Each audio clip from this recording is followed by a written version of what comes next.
What if I told you this? What if you're not the only one who can do it? What if I told you you were so incredibly brilliant that you can actually teach somebody else to do the thing? So there, that saves your ego. You are so smart.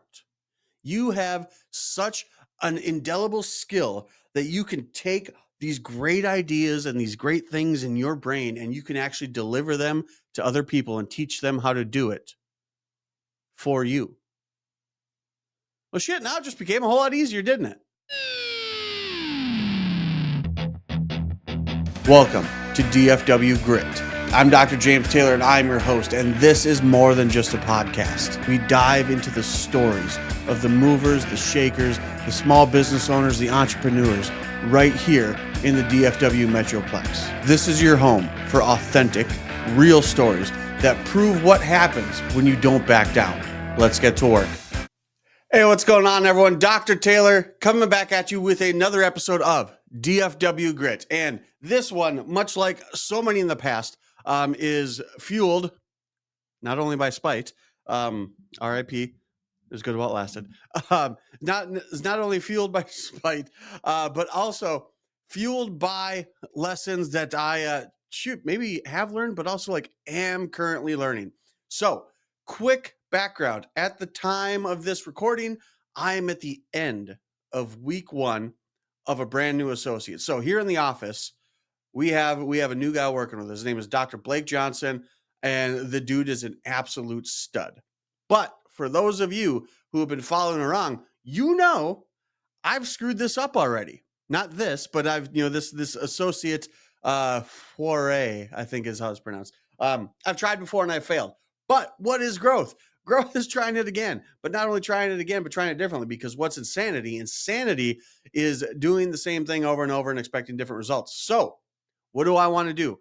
I want to take Aspire Chiropractic and shoot, for all intents and purposes, absolutely globally. But certainly, I want to take over DFW, and I am not going to do that on my own.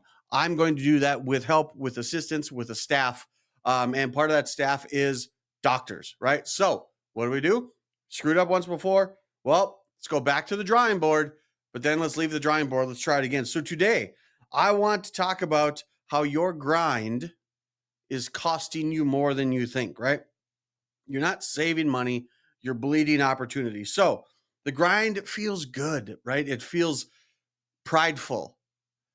But as they say, pride cometh before the fall. I think they say that. Someone might have said that once. But there's a moment when grinding stops being admirable and starts being delusional. Because again, I'm not taking over the world by myself. Maybe that's why Pinky and the Brain screwed it up all the time. Because it was just two of them. Brain didn't have the sense to outsource it. Oh, man. Underlying themes. See, shoot. There you go. Turn it off. You learn more here by accident than elsewhere by design.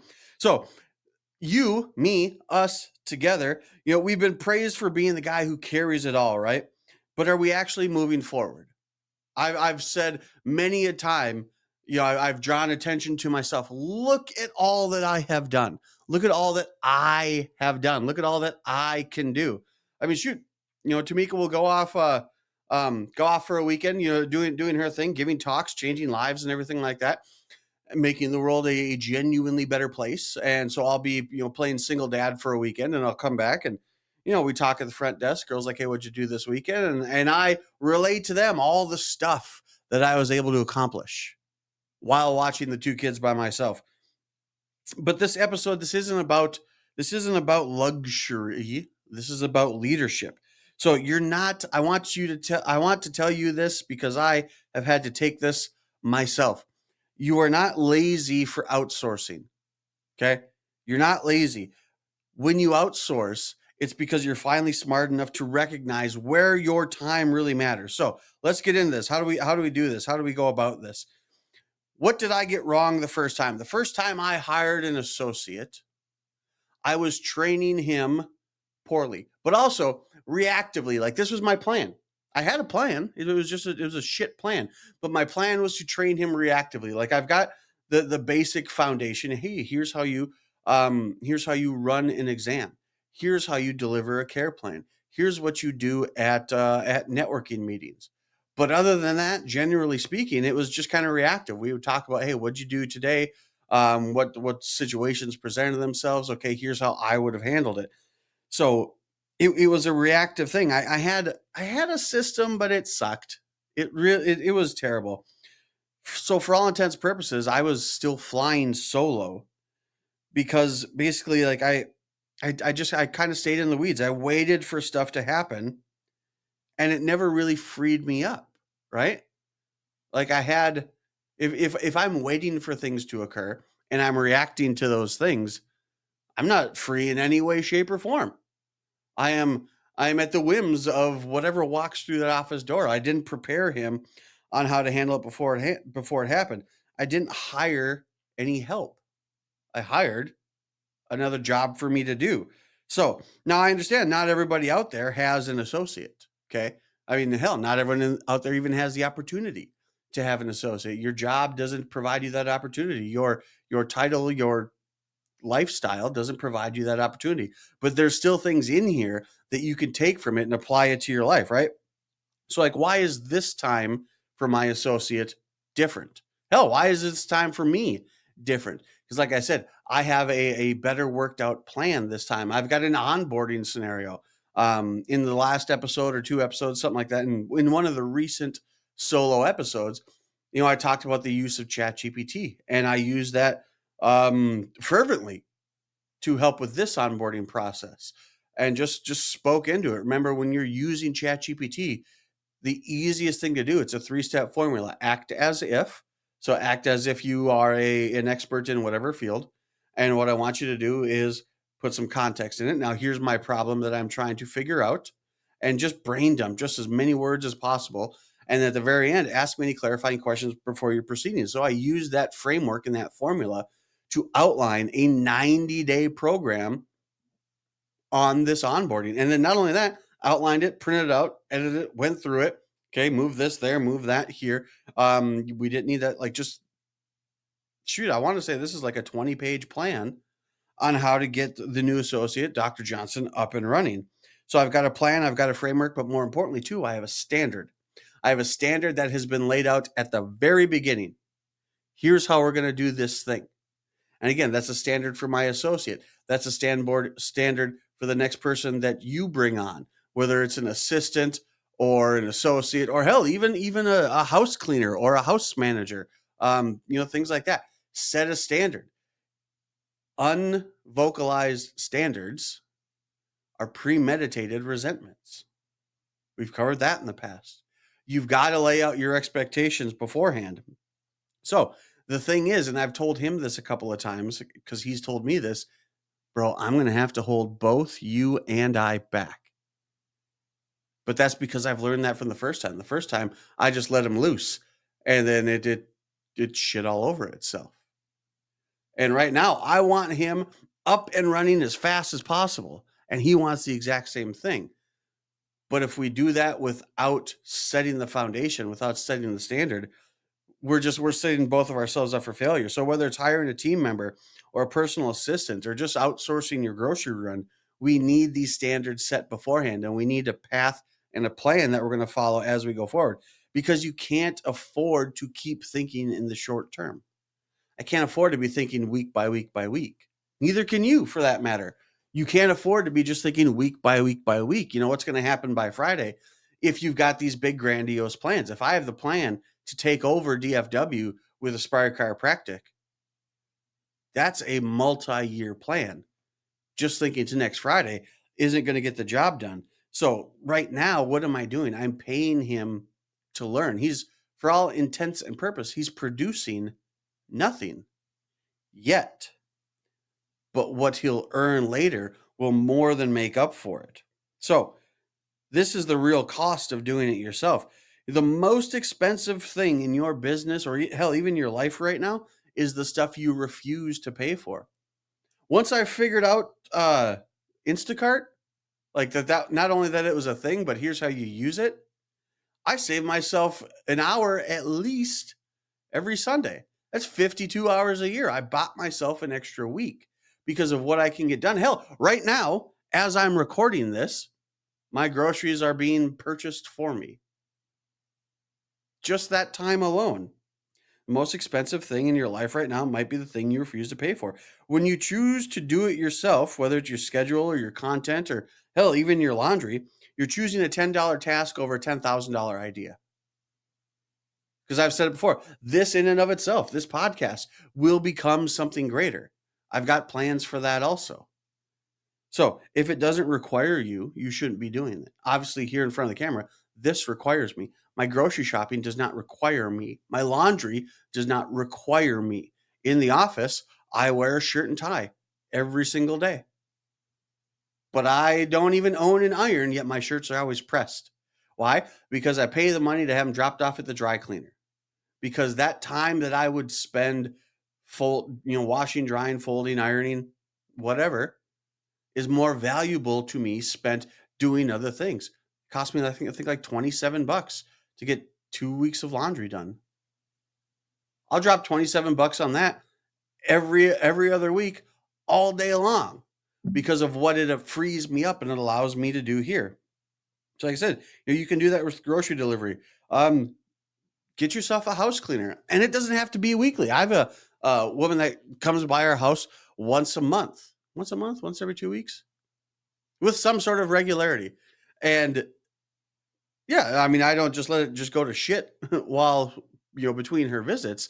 We certainly still keep it up. But again, I'm not washing baseboards and I'm not, cleaning windows and things like that. And neither is my wife. Just to, pull in these gender standards and gender stereotypes. The fact that somebody comes by and cleans our house is an absolute godsend. And I totally, before we had kids, used to be on the other side of the fence. We don't need that. We don't need to pay for that, because I had this short-sighted task, this almost selfish, ego-driven idea of this is something I can do myself. And it certainly is. And you can do it yourself too, but you need to do it yourself. What could you be doing instead of the dishes? What do you need to be doing that could garner you a whole lot more money in just the amplification of an idea you might have, as opposed to vacuuming? When you look at it like that, it really seems silly why you'd be doing this stuff yourself. Having somebody else, set my podcast interviews. I think I've touched on this before. Not only, do we have, assistants that work in the office, my wife and I, we have a personal assistant who splits time between me and between her job. And for those of you that are guests that have been watching, especially our recent guests, you've interacted with her, because in the past, all of our early guests went through me. It was another task I had to do. Scheduling was something I had to do. And scheduling somebody took time away from either doing chiropractic stuff, husband stuff, dad stuff. That took time away from me. Took time away from all of them. And it took me away from them. But now we have an assistant that's taking care of this kind of stuff for us. So if you offload 1 hour a week and that frees you to come up with $1,000 idea, that's profit. Plain and simple. But if you spend that hour folding laundry, that's a loss. So what do we need to do, right? How do we figure this out?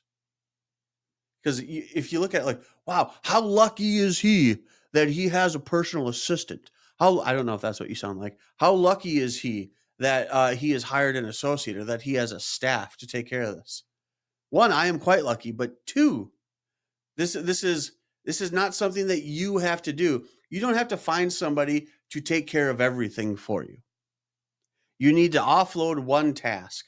And I would recommend start with grocery shopping, because that was the easiest thing to do. It's an app on your phone. Do that thing first. You're not figuring out how to get rid of everything you do right now, especially if you've never done this before, but figure out how to get rid of one thing you do. Get your grocery shopping done for you. That's one thing once a week, maybe one thing every 2 weeks. And everyone's like, what if they don't get the right stuff? They're supposed to get the right stuff. That's how their job works. If they don't get the right stuff, then they get fired. So let's have a little bit of faith in the people that we're hiring and that we're working with. Yeah, people are going to screw up. It happens all the time. It happens with the real live bodies here in my office. It happens with the real live bodies in the places that you go and do things at. It also happens with apps. People are going to screw up. But if you get groceries 52 times a year, if somebody else gets your groceries 52 times a year and they only screw up twice, okay, cool. Instead of gaining 52 hours of free time, you gained 50 hours of free time throughout the year. It's still a win, right? So audit your week. What are you doing that somebody else could be doing faster? And this kind of goes back to the standard thing too. If I hire somebody, I got to train them. Absolutely. So there will be a bit of a steep learning curve in training the person to deliver a product or a result that is up to your standards, but that's why you lay the ground for your standards. So it'll take a little bit of time at the beginning, but once this stuff is done, cool, then you're not looking back on it. That's where your free time comes in, right? So offload one task. It's grocery delivery, cleaning help, admin work. Like I said, go to the dry cleaner, go to the local laundry service and just have them fold your stuff for you. And even just the first time, while they're doing that, heck, maybe just sit and watch a game, watch a ball game, catch up on a TV show, play with your kids, talk with your wife, and realize, holy crap, like that's something I didn't necessarily have the time to do before. Because there's no shame in the grind. This got offensive. There's no shame in the grind. But if you're staying stuck just to prove you can do it all, it's not a grind anymore. It's ego. Plain and simple. I've done past episodes on ego, if you've caught it.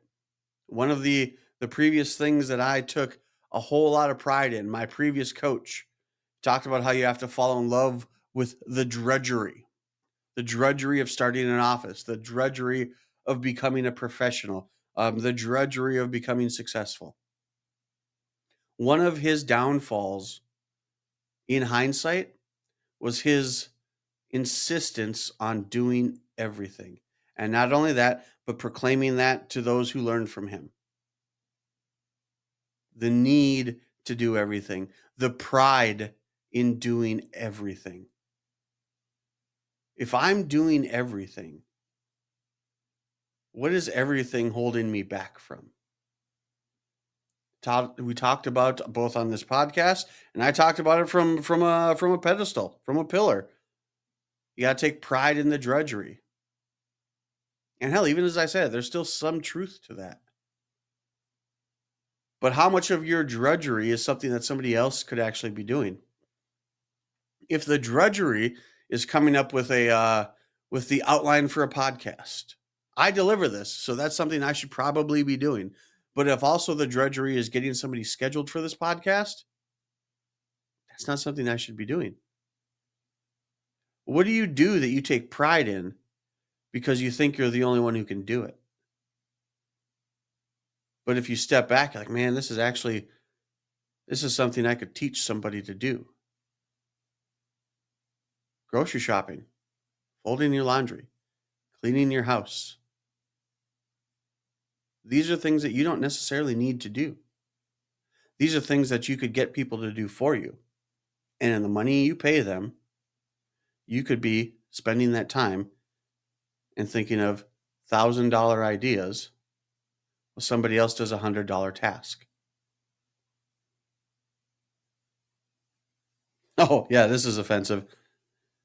Your ego doesn't scale. The hurt, the pain. So, I want you to know you're not lazy for buying back your time. You finally start to think like a person you actually want to become. I had this conversation the other day. So I was like, I can't wait till I can get an assistant and I can stop doing stuff myself. And then they said it as a lucky you, Dr. Taylor. No, you can do it too. Hell, even like hop on Fiverr. If you have things you have to create, slideshows, Excel documents, things like that, hop on Fiverr and have somebody do that for you. Get a VA, get a virtual assistant. Costs less than an actual live body here in and around you. These are things that you could outsource. So you can actually take your time, your expertise, and most importantly, your brilliance and apply them to the greater good, to the grander idea that you have for yourself. So you're not lazy for buying back your time. You're finally starting to think like the person you want to become. Stop asking what it costs and start trying to figure out what is it actually costing you. Then you can finally start to actually win without apology. It's just that simple. It's simple when I say it. It's a little bit harder in practice. But it's only because we're so ego driven and to some extent so selfish that we think we're the only ones who can do it. What if I told you this? What if you're not the only one who can do it? What if I told you you were so incredibly brilliant that you can actually teach somebody else to do the thing? So there, that saves your ego. You are so smart. You have such an indelible skill that you can take these great ideas and these great things in your brain and you can actually deliver them to other people and teach them how to do it for you. Well, shit, now it just became a whole lot easier, didn't it? So we had a couple pack your bag moments, if you will. One right at the beginning, one right here at the end. And it just serves to prove that you will absolutely, positively learn more here by accident through my intent than elsewhere by design. Right here on DFW Grit. As always, like, share, and follow. Thank you for those of you who've been doing all of that all along. Please continue. And if you know anyone who's like, man, they need to hear this, they need to see this, their schedule is fuller than it should be, share this episode with them. If this is something you've experienced in and of yourself and you want to talk about it, you want to talk about the times you've busted through your own ego to create a higher form of success than where you're currently sitting or than where you were previously sitting, by all means, drop me a DM. My assistant, Lauren, will get back to you and we'll schedule a time so you could share your story. Once again, right here on DFW Grit. You guys have a great rest of your day, and I will see you again very soon.